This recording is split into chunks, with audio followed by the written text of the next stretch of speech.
Okay. Thank you, Doris. Okay, you're welcome. How you doing, dear? Are you set? You need a little bit more time to just get set?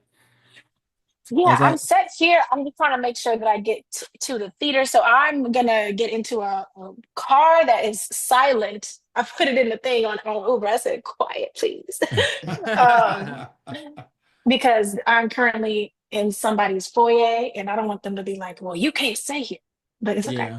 Well, you do what you have to do. We'll if you don't, we'll go ahead with the interview. And you know what I like about it is just impromptu. This is just gonna be like, and she's now in the car. Right. So Mm. sorry. No I problem. really am so sorry about the day. You know what, honey? That's okay. I do want to tell you one thing for sure is that before we start the interview off, is that I was trying to get a special guest on here. I know a gentleman by the name of Kenneth Jarrell and his wife Lee. Yes, they we used to play baseball with each other in Chicago, and I was trying to get either one of them on or tell us some things about you, but he's been giving the praises and stuff like that to you as well, and so He loved his we have a niece. family connection. You know how that thing goes? It's a family affair. That's my uncle and my auntie. I was Yeah, Yeah, just and they talking to her on the phone today. and yeah, they love you. yeah. He let me. I love that too. So Yeah, there we was a time when I was living with them. Yeah, okay, and all right. they have been such a blessing in my life. Yeah, I call him Grease Gun 'cause that's what we used to call him. We played baseball. So if you ever talk to him one more time, say, "Hey, Grease Gun," he got like, "You talk to Rick." I'm gonna let my baby start it off with you, and don't worry about it if you got to pause in between. We'll work this out, okay? Okay, I'm about to start here. Hello, this is Let's Stay Together Talk, and we have the powerhouse Rachel Simone Webb joining us today to talk about and Juliet, playing now until December the 15th at Cadillac Theatre. This diva can dance, she could sing, and more importantly, she can act, y'all. Rachel Simone Webb is a Texas born actress who brings Shakespeare's character of Juliet to life in this modern musical twist, asking the question, Romeo who? And can you say girl power? Welcome, Rachel, to the McCain train out there in that cold air. Welcome, I darling. know. Thank you so much for having me. Yeah, That is the intro of a You the intro lifetime. girl. yeah. You know, Mhm. I'm gonna honey, need you to do that intro anytime I do an interview ever. I'm gonna call you up. Hey, So sweet. I will tell you, thank you very much for being a part here, and I'm so excited that I'm actually able to be a part of Girl Power here. Yes, all about Right. roar. Just But hear her roar. before we start, I just want to say, awesome, excellent job. I mean, we were so Mhm. proud of you there, sitting there. We like about row F in the middle, looking Mhm. and, impressed thing. And it was like amazing. The singing and the acting, the chemistry Mhm. of the play was just phenomenal. And so, just an amazing job. We were so proud of you and what you did for the family, the Webb family with, Lee Webb and Kenneth Jarrell, my good friend. We're all proud of what you're doing. Yes, happy and proud. Thank you so much for coming. And y'all have some really good seats too. Yeah, Yeah, we did. yeah. Seen all that cuteness up there with you. I said, look at her little outfit. You was too cute. I loved it. But we going because I know you're looking for that car. We're gonna get right into it. You want me to ask that first Sure, question? go Go ahead. ahead. Tell us about Aunt Juliet. I think it's Or Aunt and Juliet. Juliet. I'm saying Aunt Juliet and And Juliet. Juliet. Tell us about that. So Anne Juliet is a remake. Can you hear me? It's a little windy. Yes, we can hear It's you. it's a remix, not a remake, excuse me. We like to call it a remix of Romeo and Juliet by William Shakespeare. And what we mean by remix is that we don't really use Shakespearean text, but we do use music, popular music that a lot of people are very aware of right now, and that feel very nostalgic for some people. And it's just a retelling of the story as if Juliet does not end it all just because Romeo did. So at the end of Romeo and Juliet, William Shakespeare's version, she picks up this dagger because she realizes that he's gone. and all she wants is to be with him forever. And so her only chance to do that is to be with him, I guess, on the other side. And so she chooses not to do that. She sings a song about him instead. She sings Hit Me Baby One More Time by Britney Spears in a new arrangement and just starts her new life. It's basically retold by William Shakespeare and his wife, Anne Hathaway. And when you think of Anne Hathaway, you think of, I'm just gonna come over here. When you think of Anne Hathaway, you think of Princess Diaries, maybe. This is not that Anne Hathaway. Shakespeare's wife's actual name in history was Anne Hathaway, which is cool. And so that's a good, like they threw a little joke into the show. But yeah, she comes in and she rewrites his play right in front of him against his will. And that's what, right? And that's basically what you see in Anne Juliet. Yeah. We've got a couple of questions. I just want to ask you one question. With all the, top songs they had there, like from the 90s and stuff like that, what was one of your favorite songs, and which one you were saying, I've never heard this?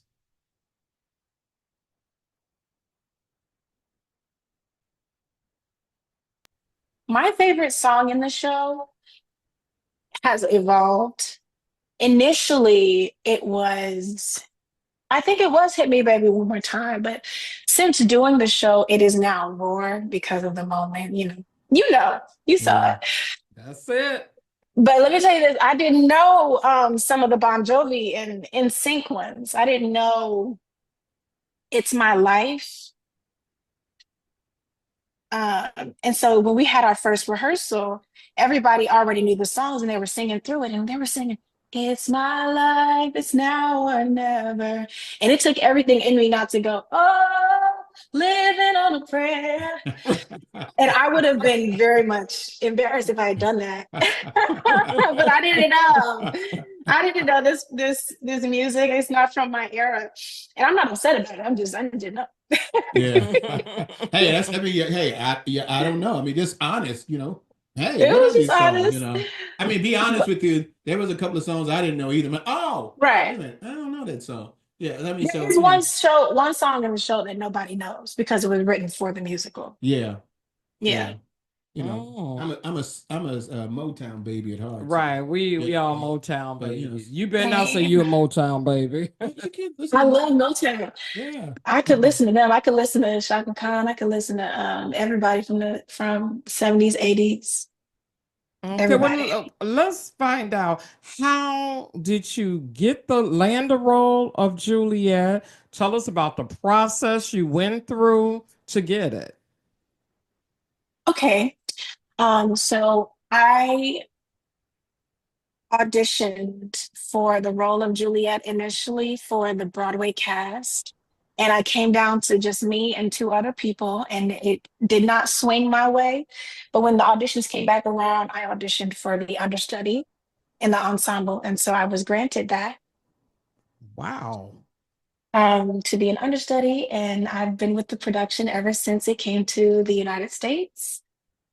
We had our first ever production in Toronto, but we rehearsed here in the United States. We rehearsed in New York, went to Toronto. They told us we were going to Broadway. And yeah, we're here now. And it's still on Broadway, and now it's on the tour. And I reached out and asked them if I could be Juliet on Broadway. And they said, "Unfortunately, we don't want you to be Juliet on Broadway. We want you to be Juliet on tour." And that actually really warmed my heart because they still said, "I want you to be Juliet."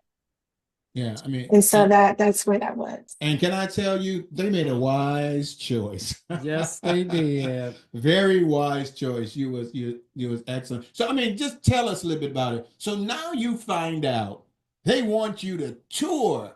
I mean, just talk about the excitement. Like, tell us a little bit about the excitement, that you went through. What was the moment that happened when you finally found out, hey, they want me to tour as the lead? It was exciting. I remember thinking that it was surreal and thinking about how this has never happened to me before. And so it just took so much of my emotions. I went through an emotional roller coaster thinking about what that could possibly mean for my career, um, and how I get to see my family and everybody across the country. Like you said, you have ties to my family, and I didn't even know. And you're not even in Dallas, right? Right. So now she part of our family in Chicago. Right. We got people everywhere. And then I met Mhm. some of my family when we opened up in Baltimore. I had never met them before, so it was nice to see some family members. But it's just it's this is a big, exciting moment. And I know that it's much, much bigger than I am. It's much bigger than me. Rachel, who helped to influence you on your journey? Influence, I would say Musical my people. musically, I'm Mm-hmm. influenced by everybody from Mariah Carey, Whitney. Vocally, I'm influenced by an artist right now who's very, very popular. Her name is Shalea, and Lettucey. Mm-hmm. I Okay. love them. Stevie, of course, because of the way the heart that he has in his music. Everything about Stevie Wonder. We got So, Whitney Houston in there anyway. Whitney. She led with Whitney. Did she live with Whitney? Okay. Mhm. I'm getting old. I hear she like Erica Badu too. Oh, right. I mean, I went to the same school as Erica Badu, Yeah. Mm-hmm. Did you but not at the same time. Yeah. So is your style anything similar to those singers? I mean, because I'm not gonna.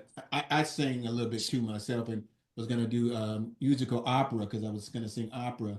I was gonna go to the Juilliard School of Music, and that was a long, Oh, long, long, long time ago when Dinosaurs right. was out. But You're right. is anyone that you kind of that style, you said, hey, this is my style too, or did you just develop from that your own style? I would say that if I were to, I don't really know. My style of singing incorporates a lot of gospel. So Amen. you could think of Yolanda Adams. You could think of um. Okay, so it's jazz and gospel, Okay. gospel and jazz together, and Mm-hmm. R&B. So you can mix all three of those. Think of Yolanda, Whitney, and you can throw some Jill Scott in there. Okay. And Okay. that's what I would define my voice as. Did you study that in college? I studied musical theater in college, Okay. but that was helpful for me because it was helping me to become more versatile as an artist. I can't help but I'm sitting up there looking, I'm like, I'm trying to figure out where exactly is she at. Now, you don't have to say it, but I'm Right. like, where is she at in Chicago? And I'm sure there's people out Yeah, there like, what is she doing? But everybody talks out loud. But they're like, what is she doing? They don't even I'm realize all over that the a place. star is walking downtown in Chicago doing an interview. A literal star of Anne And I want to Juliet make sure is she's walking and safe walking walking down in around. I mean, Chicago. Yeah, I'm this is safe. wonderful, That my Uber canceled on me. It's fine. Oh, I'll try to wow. figure out where to go to make it easy for the car to find me. But Yeah, I mean, I've had that problem too. You got another question before, babe? I do, but we could make sure she's safe. Yeah. Okay, we read about the major respect you have for the Black Academy of Arts and Letters. Tell us about your oh yeah. experience at that school. So the Black Academy is an arts intensive, but it's an institution that does so many things for the Black community in Dallas specifically, but across the nation, mainly in Dallas. Curtis King is the president and CEO. He's also my mentor. So he's Mm-hmm. the person that created this summer arts intensive where they teach you everything tech wise. They teach you everything on stage, marketing, stage managing, all the things. And so I grew up starting there in 2009 with hip hop Broadway review. He creates his own musicals, and we use songs from popular culture. So one of the ones that he might be known for T-Ball in Dallas was Whitney Houston the musical, or Hip Hop Broadway, where they brought in some musical pieces from Broadway and did a review of them. And so I did that for the first time with Jennifer Holliday. Mhm. And he's the type of person who will put you in contact with the greats, like Erykah Badu. She came up in that program as well. And it's a summer intensive for 2 weeks. But they do events all over the United States and all over Dallas. So yeah, I learned everything from him about professionalism, and I learned everything about stage presence. So it was a nice way to catapult me into the performing arts industry. Oh, good. What are some tidbits that you could give some advice and guidance to young ladies who see you out there and say, I want to be the next Rachel Simone Webb? Because you I know would they're say, coming. right. I think the best thing that I could tell people is love yourself and your art, but don't become your art. So you got to be able to know that the difference between infusing your personality and your personhood into your work, but also know how to separate yourself from it. And what I mean by separating yourself from it is that everybody's going to have an opinion. Every audience member is going to react differently to the art that you give. And so you have to know that it's not for you, but you also have to know that whether someone says yes to you and gives you a job for what you're doing, or your career or whatever, if they give you applause, if they give you criticism, none of that matters, because you know why you're doing it. If you know why you're doing it, then you can be rooted in something. If not, then you're probably searching for validation from the humans who are consuming your art. And so the best piece of advice is not to be so consumed by that, but to know, one, why you're doing it and how to separate yourself from your art. Because that's a big That's a lesson that I great think that That is people great. are going to be dealing with their entire career. Yeah, I was a little girl about the age about maybe 8 or 9 sitting in front of me, and I don't think the girl turned her head for the 2 hours. I mean, she was glued to Mhm. the set, just so enamored with the beauty of the set and the boldness and the colors and the singing and the acting. I want you to talk a little about, in Anne Juliet, the fun. We dropped her, so maybe she'll come back in. If not, then we may end it. But and I got to do some editing for this, so we'll see if she'll be able to come back in or not, because she might have got dropped off, and we don't know if that she'll be able to come back in. So we'll check this out, and if not, oh, here she comes. Ba, ba, ba. Oh, I'm so sorry. Well, hello. Well, look, And welcome. we do a Christian radio show, and one thing is called Christian Real, and we talk about all kind of things that can happen.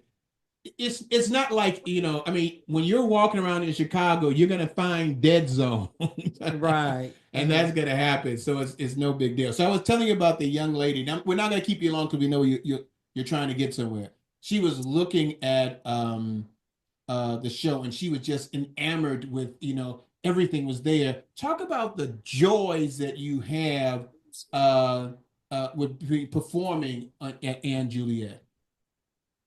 The joys. Oh, I love that question. Um, One of my biggest joys in doing it is being with my castmates. They're all very kind. And Juliet does a really great job of casting wonderful people, you know? Yeah. So, yeah, it's one of those things where you get a chance to just work with the greatest people. So That's good because yeah, that's one of my biggest joys.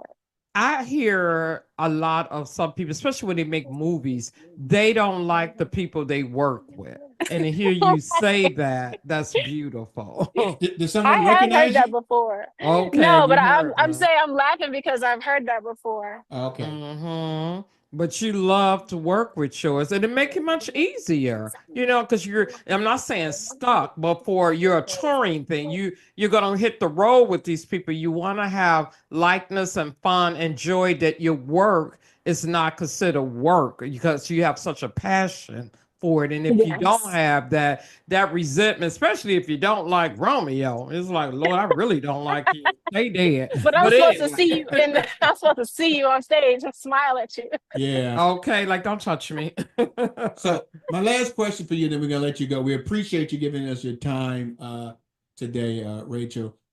Tell people why they should go see Anne Juliet, because it's only here to the 15th. So why should they go out there and see it? And I think we may have lost her again. I'm here. You Okay. You here? should come Okay. see Oh, Aunt you're in the Juliet. car now. Okay. Oh yeah. Okay, that last Come question see was, Aunt Juliet because it is a fun moment for everybody involved. Everybody can come see it and have a good time. I think that everybody will see themselves on stage, and you'll leave humming the songs. yes. Amen. Hey, Amen to that. we're gonna let you go. We appreciate your time, dear.